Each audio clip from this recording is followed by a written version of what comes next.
Nous sommes venus ici, avant même que nous ayons posé le pied ici, dans la classe politique tchadienne, aussi bien dans l'opposition que chez certains, pas tous, chez certains au sein du pouvoir.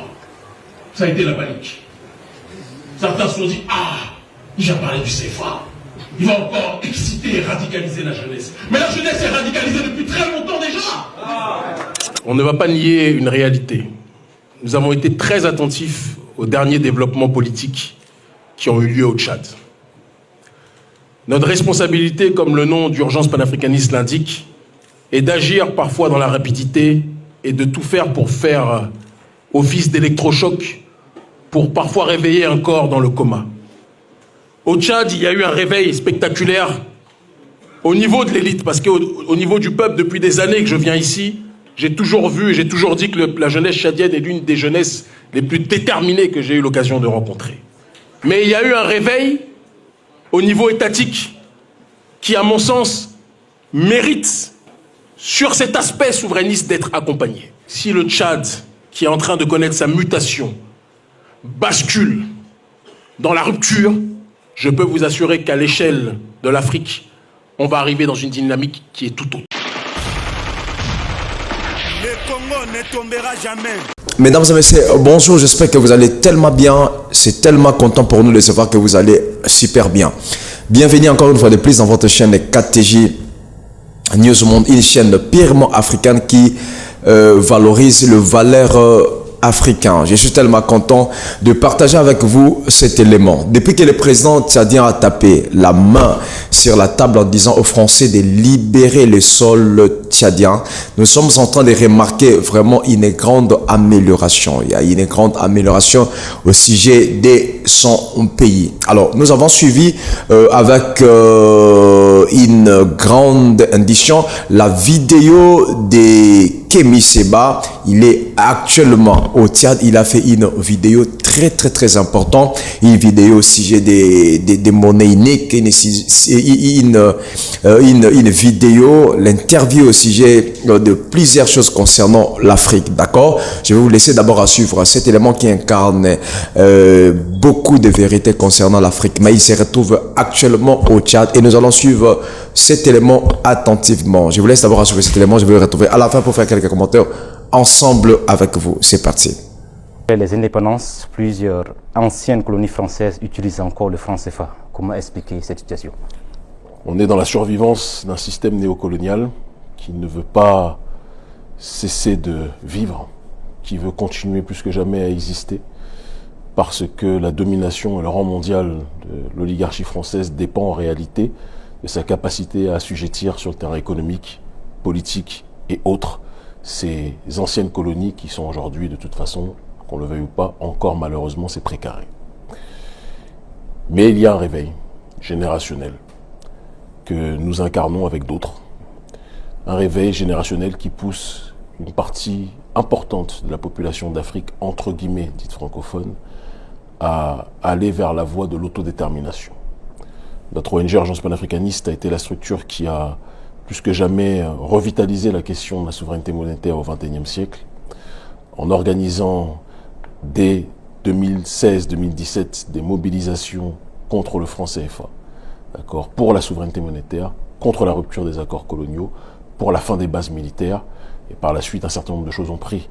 Donc nous sommes confiants, ça fait 10 ans que notre organisation a été créée, en 2015, et pour les 10 années, nous avons décidé plus que jamais de remettre au centre des enjeux, des débats, la question de la nécessaire abolition du franc CFA et du changement paradigmatique sur le terrain économique. D'accord, vous venez de dire qu'il y a eu une autodétermination. Alors dites-nous, existe-t-il selon vous des accords secrets ou méconnus qui lieraient la France et les pays de la CEMAC et qui orientent les choix économiques des pays qui ont encore le franc CFA comme monnaie officielle? Aujourd'hui, avec malheureusement Internet, les choses ne sont plus secrètes. Le peuple est au courant, le peuple est renseigné. Comme je le disais tout à l'heure lors de notre conférence mobilisation, le peuple est informé. Et les accords, par exemple, de coopération sur le terrain militaire ou sur le terrain monétaire avec la question du franc CFA, qui poussent les nôtres et certaines élites africaines, certaines je dis bien, à agir en étant comme, entre guillemets, tenus en laisse politiquement, cela entraîne un processus quelque part de soumission, et que certains qualifieraient de soumission, de servitude volontaire, un petit peu comme le caractérisait, le qualifiait la Boétie en ce qui concerne cette réalité. Ces accords de coopération, qu'on appelle nous accords de colonisation, permettent à la France d'être priorisée sur un certain nombre d'aspects, sur le terrain de justement la coopération militaire, sur le terrain justement de la coopération monétaire. On est au XXIe siècle. Comment peut-on expliquer par exemple que aujourd'hui le représentant du Trésor français puisse siéger aux réunions de la Banque centrale des États d'Afrique centrale? C'est un scandale. Qu'il ait le droit de veto, c'est un scandale. Comment pouvons-nous expliquer aujourd'hui que 50% des réserves de change, avant c'était secret, maintenant ça ne l'est plus, d'accord, sont reversées sur un compte d'opération donc du Trésor français? 50% des réserves d'échange émanant de la Banque centrale des États d'Afrique centrale. Ce n'est quelque chose d'inacceptable et c'est quelque chose d'impossible à tolérer pour notre génération. Et c'est dans ce cadre-là, en réalité, que nous nous situons. Alors, Monsieur le Président, certains observateurs estiment qu'une rupture brutale avec le franc CFA pourrait exposer des pays comme le Tchad, qui n'a presque pas de produits d'exportation en dehors du coton et du pétrole. Est-ce qu'il ne faille pas préparer d'abord ces pays à cette éventualité? Mais personne n'a jamais parlé de rupture brutale. J'ai commencé ce combat depuis 26 ans. En 26 ans, j'ai eu le temps de faire des enfants, j'ai eu le temps de bâtir une famille. Personne ne parle du fait de rompre les choses brutalement. Mais il faut qu'on soit dans une dynamique prospectiviste et qu'on soit dans une démarche de comprendre que si on veut bâtir demain, on doit le commencer et le travailler aujourd'hui. En Afrique de l'Ouest, on a quand même réussi à effectuer et obtenir un certain nombre de changements structurels. Certains pourraient dire que ce n'est pas assez, mais ce sont des victoires historiques. Suite aux mobilisations de l'ONG Agence panafricaniste et du Front anti-CFA que nous avons constitué intégralement, jusqu'à preuve du contraire, le compte d'opération en Afrique de l'Ouest a été fermé. Et 50% des réserves de change qui a été reversées sur le compte d'opération de la Banque de France a été clôturé et ces 50% des réserves de change ont été renvoyées à la Banque centrale des États d'Afrique de l'Ouest. Ça, c'est le fruit de nos mobilisations et du pressing que nous avons réussi à organiser vis-à-vis de la puissance, entre guillemets, néocoloniale et de ses affidés. D'autre part, le représentant du Trésor français, aujourd'hui, suite à nos mobilisations, n'a plus le droit de siéger au sein des réunions de la Banque centrale des États d'Afrique de l'Ouest. Il y a une question que je me pose en toute logique, parce que j'essaie d'être le plus rationnel possible sur la question politique. Comment l'oligarchie française peut reconnaître que ces démarches ne sont pas normales en Afrique de l'Ouest et ferme les yeux en ce qui concerne ces démarches en Afrique centrale? Eh bien, vu qu'il y a une sorte de cécité émanant des autorités françaises en ce qui concerne ces injustices sur le terrain structurel, en ce qui concerne la gestion de la monnaie, eh bien nous déplaçons maintenant aussi en Afrique centrale et nous disons que ce qui n'est plus valable en Afrique de l'Ouest, il n'y a pas de raison que ça ne soit plus, que ça soit encore valable, excusez-moi, en Afrique centrale. Je terminerai en disant qu'il y a un élément fondamental que nous stigmatisons parce que nous voulons un changement dessus et nous sommes nombreux à le vouloir, d'accord ? La parité fixe à l'euro est un gros problème pour les économies africaines. Le fait que notre monnaie soit adossée à l'euro, quand on sait que l'euro est une monnaie beaucoup trop forte pour les économies locales, cela anéantit tout processus de compétitivité. Et la balance commerciale des pays d'Afrique de la zone franc est déficitaire. C'est quelque chose que l'on doit corriger. Et c'est pour ça que nous voulons un taux de change flexible, arrimé à un panier à devises, pour être en adéquation avec la fluctuation de nos économies. C'est une démarche saine, c'est une revendication responsable. Et comme le disait notre conseiller, décidément, excusez-moi, et comme le disait notre conseiller en économie au sein de l'ONG Agence panafricaniste, en l'occurrence notre aîné et grand frère, l'ancien président de l'Assemblée nationale, le professeur Mamadou Koulibaly, agrégé en économie, cette revendication est une revendication fondamentale. Nous sommes nombreux à vouloir aujourd'hui un taux de change flexible arrimé à un panier à devises. Donc nous nous battons pour ça. Nous savons que le gouvernement français ne veut pas ça parce qu'en réalité, cette fixité vis-à-vis de l'euro arrange les entreprises françaises, mais malheureusement défavorise les économies africaines. C'est important qu'on puisse le préciser. Justement, le gouvernement français ne veut pas cela, mais grâce à votre pressing, vous venez de dire que vous avez réussi à apporter un changement structurel, mais également, je voudrais souligner un aspect où la France a officiellement entamé également une réforme avec la mise en place de l'éco en Afrique de l'Ouest. Pourquoi cette évolution, on ne la ressent pas en Afrique centrale? Alors déjà, c'est important qu'on précise, la France n'a pas effectué une réforme en ce qui concerne l'éco.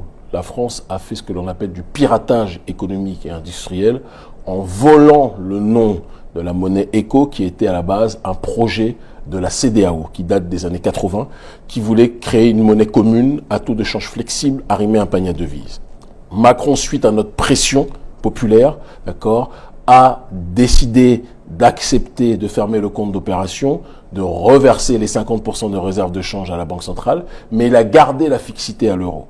Et il veut en réalité maquiller le franc CFA. Il a volé le nom ECO, il a dit bon, on va créer une nouvelle monnaie. Il l'a fait avec le président Alassane Ouattara et par ailleurs avec son ami Patrice Talon. Il a dit on va créer une nouvelle monnaie, mais cette monnaie c'est comme une sorte de franc CFA déguisé qui en effet n'a plus deux aspects de ce que nous critiquions violemment, reconnaissons-le, mais qui a encore cette fixité à l'euro parce qu'il a besoin de cette fixité pour arranger les entreprises françaises. Eh bien, donc ça déjà, c'est important qu'on le dise, que lui-même fait du piratage en ce qui concerne la véritable monnaie ECO, telle que voulue par les peuples et par un certain nombre de dirigeants au sein de la CEDEAO. Ça, c'est important qu'on le dise, surtout dans la zone anglophone. L'autre point qui est important à mon sens d'être précisé, c'est la disparité qui existe entre l'Afrique centrale et l'Afrique de l'Ouest est explicite et spectaculaire. Il y a en Afrique de l'Ouest, je pense, une vivacité en ce qui concerne la critique et le débat politique qui est réel, alors qu'en Afrique centrale, tout est parasité. Je vous donne un exemple très simple. Nous avons organisé aujourd'hui avec succès, c'est une grande joie, une mobilisation internationale contre le franc CFA et pour la rupture des accords coloniaux. Il y a des pays où la police est pour ces simples réunions sur le franc CFA. La police est venue, d'accord, et a interdit les mobilisations. Au Cameroun, du président Paul Biya, la conférence sur le franc CFA a été interdite alors que c'était dans un lieu privé, dans un restaurant, et ils ont évoqué le motif saugrenu de risque de trouble à l'ordre public, alors que c'était dans un lieu privé, et que personne n'allait commettre une quelconque, j'ai envie de dire, infraction. Donc il y a une hyper-susceptibilité. Il y a 3 semaines, on était arrêtés par les services secrets, pas forcément les plus outillés, mais les services secrets du Congo-Brazzaville. Pourquoi ? Parce qu'on faisait une conférence de presse sur le franc CFA. Il y a une panique des oligarchies en Afrique centrale. Je suis très content qu'au Tchad, ici, il n'y ait pas eu de problème. Il faut aussi qu'on puisse le reconnaître quand ça va dans le bon sens.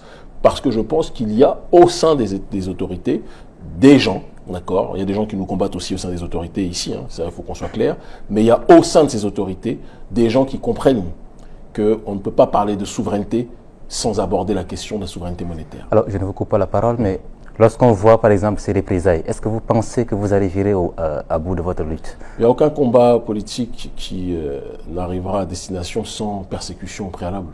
Ça fait partie des règles du jeu. Lorsque j'ai commencé ce combat politique à une époque où je n'avais pas de barbe mais j'avais les cheveux, c'était déjà le deal que j'avais passé avec moi-même. Je savais que rentrer dans ce combat politique, c'était risquer les arrestations, risquer les incarcérations, les menaces de mort, les surveillances et une vie qui est sur le fil. Mais ça fait partie des sacrifices pour que l'on puisse avancer. Il y a une phrase que disait la mère de mes 2 enfants aînés. Elle disait « Dans sacrifice, il y a sacré ». Celui qui se sacrifie le fait pour une cause transcendantale, pour une cause qui le dépasse. Et le combat que nous menons, ce n'est pas pour nous. Moi, je pourrais très bien faire ma vie de mon côté. J'ai construit mes structures et je pourrais être dans la facilité la plus grande. Mais j'ai décidé de me dire que ma vie ne sera pas épanouie tant que le sort collectif de notre peuple ne sera pas amélioré.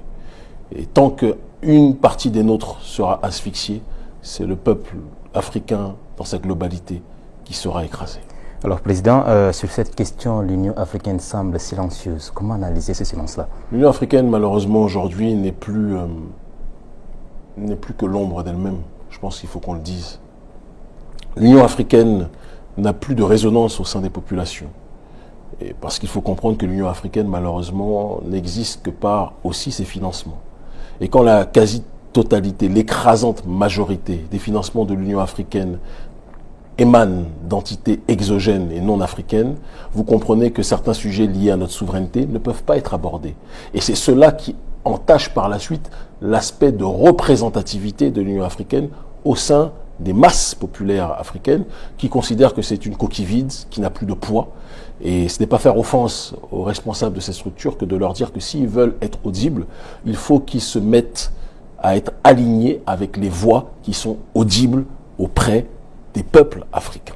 Si on ne le fait pas, on ne pourra pas avancer.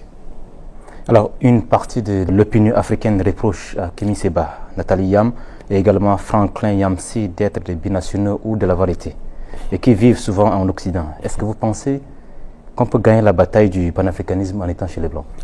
Déjà, pour commencer, je ne pense pas que ce soit une partie de l'opinion publique africaine. J'aime bien contextualiser. Il y a une partie souvent de pro-occidentaux qui n'ont pas assez d'éléments et d'argumentation pour nous battre sur le terrain du débat critique et qui essayent de chercher des voies de diversion pour discréditer l'interlocuteur. C'est une technique facile en termes de débat quand on n'a pas la capacité de les battre sur le fond des idées. Moi, pour commencer, je suis rentré en Afrique depuis 2011. Rien de m'y forcer. Donc quand les gens disent vivre en Occident, je pense qu'on est plus dans la débilité politique qu'autre chose.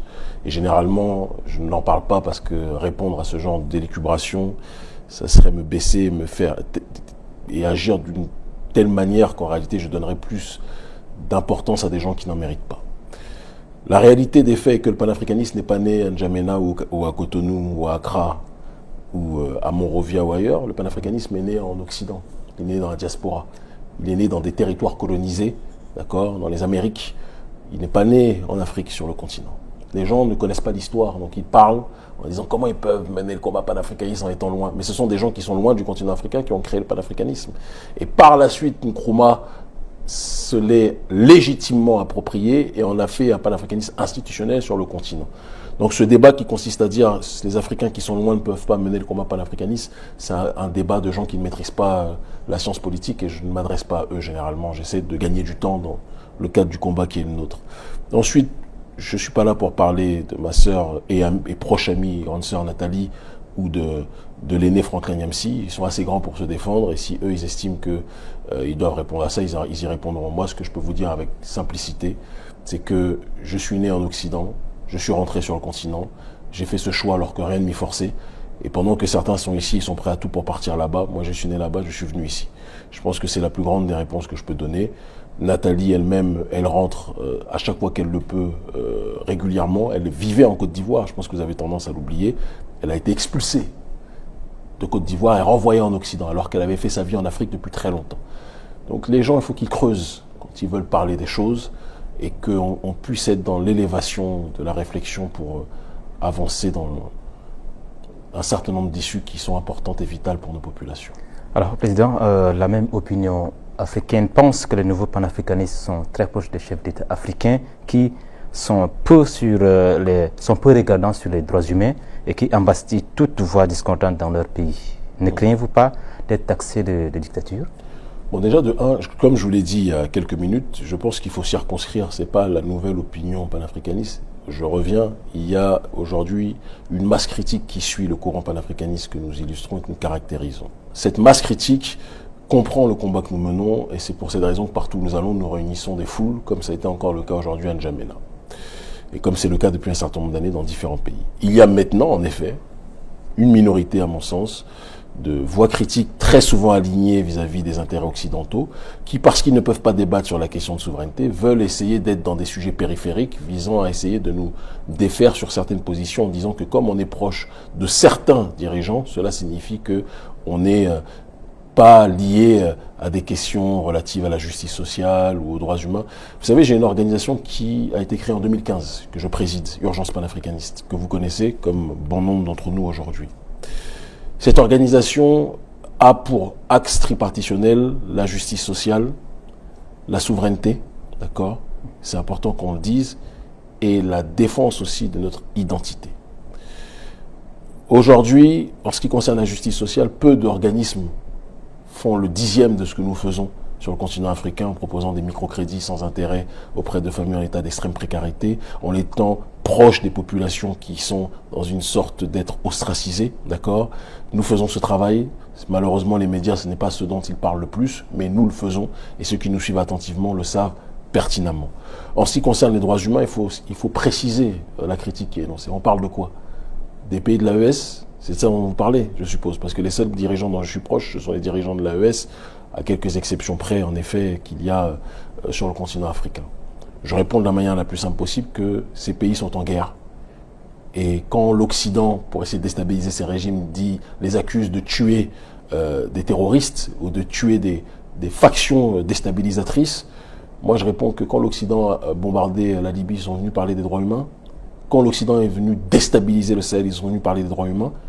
Pourquoi quand nous luttons contre le terrorisme, ça devient des crimes et des atteintes aux droits humains? C'est quelque chose qui me pose problème. Cela ne signifie pas que tout est parfait. Il y a des choses qui doivent être rectifiées, qui doivent être améliorées. Moi, j'en parle en off à qui de droit à chaque fois que j'en ai la possibilité.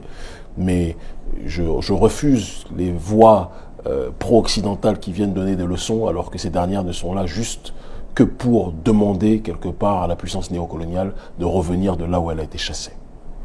D'accord, Président. Si vous me permettez, si aujourd'hui l'opposant tchadien Succès Masra vous invite à un dîner, quelle serait votre réponse? Mais je dîne avec tout le monde. Moi, je n'ai aucun problème. Je dîne avec tout le monde qui m'invite. Si on est d'accord pour se mettre, en tout cas, dans une démarche d'être aligné sur la question de la souveraineté, moi, je peux parler avec tout le monde. Si, par contre, on n'est pas d'accord sur la question de souveraineté, c'est sûr que je ne vais pas aller manger avec vous. Il y aura peut-être du poison dedans. Mais une chose est certaine, c'est que je l'ai dit et je l'ai répété, que ce soit de la majorité ou de l'opposition, on a vu des gens de toutes parts, déjà à différents endroits durant cette semaine. Officieusement, on a vu des gens de l'opposition, des gens du régime en place. Et si Masra veut me rencontrer, je pars bientôt. On a nos représentants ici. Moi, je n'ai aucune objection tant qu'on se met d'accord sur la question de l'autodétermination. J'ai eu vent par le passé de propos, à mon sens, peu honnêtes qu'il avait tenus à notre rencontre, où il disait que le panafricanisme, ce n'est pas se soumettre à la Russie. Personne ne se soumet à la Russie. Et je pense être une des voix parmi le Sud global qui prône une alliance avec le Sud global en étant très critique, d'accord, de ces alliances et en étant très regardant justement vis-à-vis de ces alliances. Je connais très peu de voix panafricanistes qui ont été capables d'aller en Russie et de dire aux Russes: nous chassons le système néocolonial et nous prenons le partenariat avec des nouvelles forces du Sud global et de la majorité mondiale. Mais si vous essayez de faire le millième de ce que les Français ont fait sur le continent, nous vous combattrons. Je l'ai dit en plein Parlement russe. Je connais très peu de dirigeants africains qui ont été capables de le faire. Donc moi, je suis très aligné sur ma démarche. Par contre, il est évident que je ne suis pas d'accord quand certains politiciens vont se réfugier à l'ambassade des États-Unis ou autres. C'est pas ma conception, parce que s'il y a une puissance déstabilisatrice dans ce monde aujourd'hui et néocoloniale dans ce monde, c'est le gouvernement américain. N'importe qui de renseigner le sait. Donc je ferme la parenthèse dessus. Et pour revenir à Masra, s'il m'invite et qu'il veut qu'on parle de l'autodétermination, qu'on se mette d'accord sur certains aspects, moi je suis ouvert à la discussion, comme je suis ouvert à la discussion avec des gens au sein des autorités. Je n'ai aucun problème. Ce qui m'intéresse, c'est que les sujets d'autodétermination avancent, que les problématiques liées à la souveraineté politique, économique, culturelle, militaire avancent, et c'est dans ce cadre-là qu'on pourra avancer en réalité. Ok, Président, beaucoup pensent que la France est l'acteur majeur du néocolonialisme en Afrique. Par contre, vous parlez des États-Unis. Comment expliquer cela? Moi, je pense que l'oligarchie néolibérale est la puissance déstabilisatrice dans ce globalisme que nous connaissons aujourd'hui au XXIe siècle. Et avec l'effondrement du mur de Berlin, le capitalisme a vaincu le communisme. Le communisme aujourd'hui, c'est de la distraction que l'on voit en Occident, même si la grille de lecture marxiste me paraît toujours importante pour analyser les sociétés, même si Marx lui-même s'est inspiré de l'analyse de sociétés traditionnelles sur lesquelles on pourrait revenir. Il n'a rien inventé, il a juste relaté. Mais le capitalisme au XXIe siècle a connu une mutation et est rentré dans une forme de dérégulation extrême. Le capitalisme était déjà problématique par essence, mais a connu sa mutation ultime à travers le néolibéralisme, à la fois économique et sociétal. Et aujourd'hui, l'élite néolibérale est la puissance ultime coloniale. Et la maison mère de l'élite néolibérale, sur le terrain économique, c'est les États-Unis et c'est l'Union européenne. Personne ne pourra le nier. Là où par contre il peut y avoir des nuances, c'est sur le néolibéralisme sociétal, où l'Union européenne est la championne, devant, contrairement aujourd'hui, j'ai envie de vous dire, aux États-Unis ou avec Trump sur le néolibéralisme sociétal. En effet, il est en train de lutter contre ça. Mais ça reste un champion du néolibéralisme économique. Et on ne peut pas être dans une volonté de justice sociale sans critiquer le néolibéralisme économique ou sociétal. Et c'est la raison pour laquelle je dis que la France n'est pas la seule puissance déstabilisatrice pour nos pays. On l'a vu avec notre frère, le président Ibrahim Traoré. Le gouvernement américain cherche évidemment à tout faire pour le déstabiliser, et au-delà de déstabiliser l'AES, parce qu'on parle de lui, mais c'est l'AES globalement qui va le déstabiliser. Il faut qu'on prenne au sérieux les multiples attaques qui nous touchent. Il y a la France, l'oligarchie française, que le peuple français, ce n'est pas lui le responsable numéro un, c'est ses autorités, l'oligarchie européenne et l'oligarchie américaine qui, je pense, doit être regardée attentivement. Et ça ne veut pas dire que l'on accueille naïvement et bêtement les autres puissances que sont la Chine ou la Russie ou autres en leur disant faites ce que vous voulez. Non, il y a des partenariats, on veut du gagnant-gagnant, d'accord, l'Iran ou autre, du gagnant-gagnant. Mais nous sommes et nous serons toujours très regardants vis-à-vis de ceux qui viennent désormais commercer avec nos États. Est-ce que cela est une interprétation qui ne dit pas son nom? Interpellation ou interprétation? Oui, interpellation, bien sûr. Vous savez, moi, ma responsabilité en tant que président de l'ONG Urgence Panafricaniste, c'est de ne jeter de fleurs à personne. Tout le monde sait que j'ai mes entrées aujourd'hui dans la plupart des pays du Sud global, que notre ONG a été invitée d'honneur en tant que structure observatrice au sommet des BRICS en Afrique du Sud, d'accord, et que ce soit en Russie, en Iran, au Venezuela, à Cuba, en Turquie, à différents endroits, nous sommes invités et nous avons la possibilité de nous adresser aux autorités. Donc ça, c'est quelque chose qui n'est pas un secret. Pourquoi le font-elles? Parce que ces pays savent que le futur de l'Afrique, c'est cette nouvelle jeunesse panafricaniste. Et ils savent aujourd'hui que nous avons une voix qui compte partout en Afrique francophone. Donc, ils pensent nécessaire d'avoir des bonnes relations avec nous. C'est de la diplomatie, c'est de la métadiplomatie, et j'y souscris. Mais avoir des relations positives et de convenance ne signifie pas que nous laissons un blanc-seing ou un noir-seing, puisqu'on est en Afrique, à tous ces pays. Nous sommes très regardants sur ce qui est fait. Et ce n'est pas parce que nous privilégions des partenariats avec le Sud global que nous allons nous taire si nous voyons des exactions commises par ces partenaires et qui sont dans une démarche, pour la plupart du temps en tout cas, d'agir positivement, mais qui parfois peuvent avoir des excès. Au Niger récemment, il y a eu une mauvaise attitude d'entrepreneurs et de chefs d'entreprise chinois, d'accord, sur le territoire nigérien. Les autorités du Niger ont pris leurs responsabilités. C'est ça le panafricanisme au XXIe siècle. C'est un alignement avec nous-mêmes, avec personne d'autre. Et c'est la même chose, la Russie est le partenaire au sein de l'AES, d'accord, qu'on soit clair, mais à la seconde où la Russie fera quelque chose de négatif, nous le dirons aussi. C'est aussi simple que ça. Et on est très fluide, on est très serein dans la démarche qui est la nôtre, parce que nous sommes dans une démarche d'être alignés, et nous disons que le seul messie de l'Afrique, c'est l'Afrique elle-même. Ça ne sera ni les États-Unis, ni l'Union européenne, ni la Chine, ni la Russie. D'accord? C'est l'Afrique en tant que telle. Le seul messie de l'Afrique sera l'Afrique elle-même. Ce serait sur ces notes que nous allons mettre fin à cet entretien. Alors, Président Kémy Séba, merci d'avoir répondu à nos questions, à vous, chers téléspectateurs. Voilà, mesdames et messieurs, bienvenue encore une fois de plus dans ce plateau des KTJ News Monde. Je crois que vous avez bien et très bien suivi cet élément, cette interview de Kémy Séba qui incarne beaucoup de vérités concernant monnaie unique, d'accord? Je suis content et je vous demanderai de pouvoir partager cet élément. Ça sera vraiment une très bonne chose et ça sera la manière dont vous serez en train de soutenir notre chaîne. N'oubliez pas de commenter, d'aimer. Je veux voir comment vous allez réagir dans vos commentaires. Je vous donne rendez-vous à la prochaine occasion. Merci. Le Congo ne tombera jamais, car la victoire du Congo dépend de l'Éternel, Dieu des armées, et à ses prophètes qui craignent l'Éternel, comme l'évangéliste et bishop John Israël Makiese, descendant de Fumu Kimbangu, Jean-Baptiste et troisième millénaire. Voici le temps de l'éveil prophétique. Lèvons-nous donc comme un seul homme, peuple congolais. Défendons notre patrie, car le Congo ne tombera jamais. Vouloir c'est pouvoir, c'est maintenant ou jamais, c'est maintenant ou jamais, maintenant ou jamais. Yahweh, sunga peuple congolais, bitumbo tozobunda, Ezaya Zotote, Ezaya Molimo. Archevêque Koutounou Fernando, Yahweh, sunga bishopé, John Makiese, bitumbo azobunda, Ezaya Zotote, Ezaya Molimo. Pasteur Placide Jésus, Mokpadiko, Congolais Téléma Bipa Ibisosa, Isaac Mabaka, l'étoile d'Afrique. Tenons-nous la main dans la main.